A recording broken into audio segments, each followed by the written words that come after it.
from the Bay Area's local news station. We begin now with breaking news. All right, let's get to that breaking news in the traffic center here at 8 a.m. In case you're an East Bay commuter, you're going to want to know. Yeah, Michael's been actively talking about this mess out there on the traffic front. Good morning, Michael.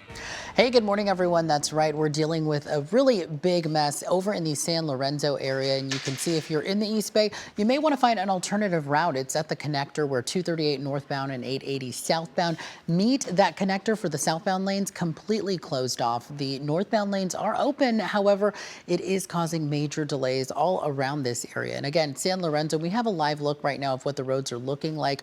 Earlier this morning, it happened at around 3 or 4 in the morning. A semi actually overturned, and right now CHP is trying to clean up all of the fluids and oils that coming out of that semi. As to when it's going to be cleared up, well, only time will tell. They say they don't have an ETA. Originally, it was 4 to 5 hours, but right now they're telling me it could be an all-day thing. And again, you can see those lanes closed and those cars all merging towards the left side to get on to 880. But again, those southbound lanes completely closed off. So we'll take a look at our traffic maps again. And I want to show you guys, before you get to that actual incident, there's another traffic collision just before that. This is over in Castro Valley area, and it's right near the Strobridge Avenue. Those lanes are currently closed off. It's westbound lanes of 580. There's been an accident. CHP is trying to get that cleared up, hopefully within the next 30 minutes to an hour or so. So overall, is going to be a backup if you're heading from Livermore or the Dublin area, and you can already see that there on our maps. But taking a live look right now at the Bay Bridge, currently from the Maze to Fremont Street, a 24-minute commute. Those metering lights do not appear to be on. A live look at the San Mateo Bridge, 24-minute commute onto the peninsula.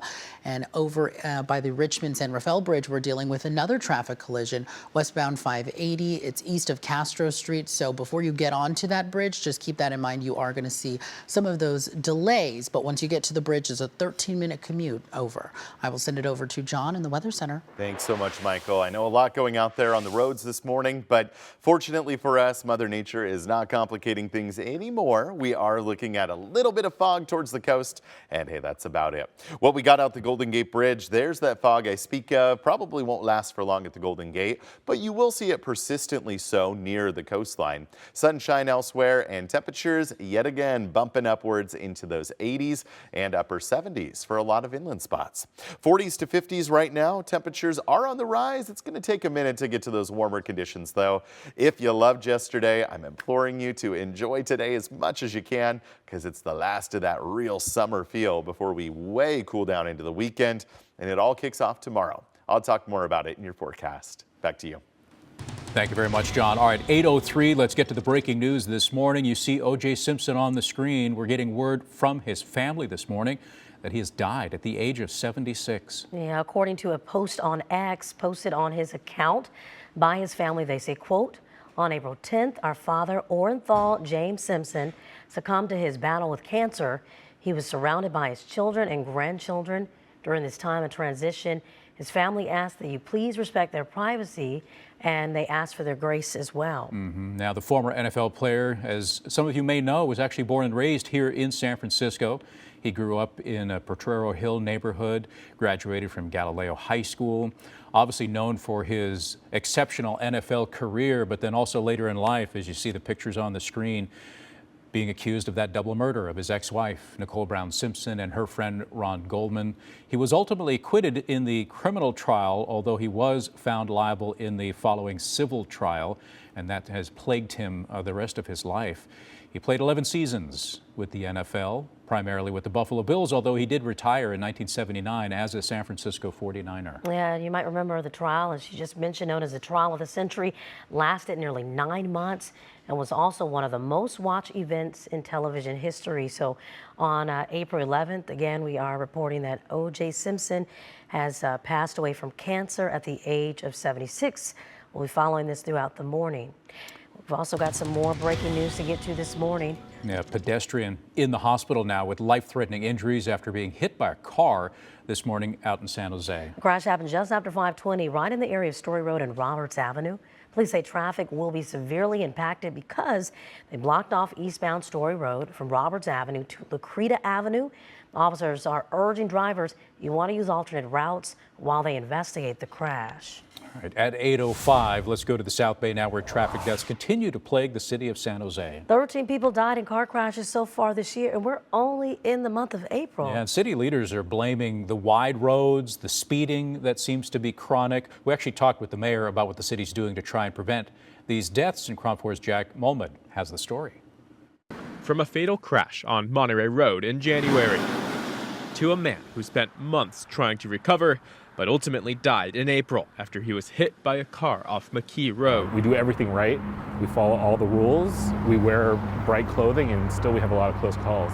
Max Siegel with the organization Families for Safe Streets says even when walking his daughters to school, it's just too close for comfort. A close call can be not paying attention to the intersection. San Jose keeps track of its car crashes on a public database. So far this year, we have seen twice as many fatal car crashes compared to just this time last year. So many of these throughways that run through San Jose rack up quite a few deaths from that data set. But none may be more dangerous than Monterey Road, which between 2018 and 2023 logged 16 road fatalities here. I mean, we just almost saw someone get hit right now. Now we're talking to Max off the corner of Monterey and Tully, and as we chat, cars driving into the bike lane, they're supposed to be separated by these posts. We need to work towards designing our streets holistically. The public data also shows San Jose's years-long campaign to improve its roads, like installing those bike lane markers and transforming vital throughways in the suburbs. I grew up on this section of Branham Road right here. A couple decades ago, you had 3 lanes and 3 lanes of cars going more than 40 miles an hour. The city of San Jose recognized the problem here, ended up reducing it to 2 lanes and 2 lanes, and added in protected bike lanes. One death is one too many when it comes to our roadways. People should feel safe. San Jose Mayor Matt Mahan says the projects are improving streets slowly but surely. Infrastructure projects are expensive, and then the staffing to actually carry them out. The mayor says he wants to hire more police officers for enforcement and even the potential addition of security cameras. Automatically issue first a warning, and then after the first 6 months, a ticket. Max says the city should not only focus on police staffing, but the design of the roads themselves. And so we need, again, to have a design in our streets that encourages people and forces people to behave better. Now there is some funding set aside to improve King Road. That's in East Side San Jose, and yet another statistically dangerous road in the city. Now regarding those security cameras, the mayor says that if city council approves those cameras, they would start with around 30 of them and place them around school zones. In the newsroom, I'm Jack Mulmud, KRON4 News. Happening today, the Oakland International Airport could add San Francisco to its name. Obviously a controversial move. This afternoon, the Port of Oakland is set to take a vote on that. San Francisco officials, as you can imagine, not too happy about that. In fact, they're threatening to take the whole thing to court. KRON4's Will Tran live at the Oakland Airport for now. At least. Hey, Morning, Will. At least for now, but you know what? This plane might take off this afternoon, but the next destination will be a courtroom because San Francisco has already threatened if you change your name from Metropolitan Oakland International Airport, which technically you might not know this, but Metropolitan is the first word in Oakland International, but people call it Oakland International. If you put San Francisco Bay in front of it, we'll see you in court. So right now it is still Oakland International for the common people, right? The common folk. We call it Oakland International. But the Port of Oakland, their executives who run this, they believe to clear up the confusion, they want to add San Francisco Bay. And they say, reason being, Oakland technically sits on San Francisco Bay. That 60% of the population, the big population in the Bay Area, resides in the East Bay. And that is Oakland. They also say that people from Oakland, the residents, are quite comfortable putting the words San Francisco in front of their hometown, Oakland. They don't have a problem with it, they say, but San Francisco does. San Mateo County, they also have a problem as well because SFO sits in San Mateo County, so nobody on the other side of the bay is happy about this. It's supposed to clear up confusion, but I talked to a traveler. She believes if you put San Francisco Bay, well, that adds another confusion for those wondering which San Francisco. I can understand from people coming out of town that it would feel maybe confusing. So I don't have a strong opinion about it, but I can understand the concern that it would be confusing to people, given the Bay Area is so big and large that to call it San Francisco, just if you don't know anything, it might confuse you. Okay, so obviously nobody owns the words San Francisco. It's public domain, but according to city attorneys for the city of San Francisco, they say SFO owns the name San Francisco, and they say that if they change it to San Francisco Bay, it's basically infringing on that particular copyright, and they plan to take that before a judge. James, Raina, the irony is even if Oakland changes their name to San Francisco Bay, their code will still be OAK. And just to add one more bit of irony on this, San Francisco International, is not in San Francisco. It's in San Mateo County. Back to you. All right. Thank you very much. A lot of moving pieces here. All right. 8:10 is the time. Also in the news today, we have some uncertain times for a once popular San Francisco barbershop. The owner of Blades Co. Barbershop says that before the pandemic, they had a bustling business on Columbus Avenue, right there in the financial district. But now they're seeing just a fraction of their old customer base. And they say that's largely because of people working more and more from home now. They've started a GoFundMe page to try and keep their business alive, and this follows the recent painful decision to close their other shop out in Walnut Creek.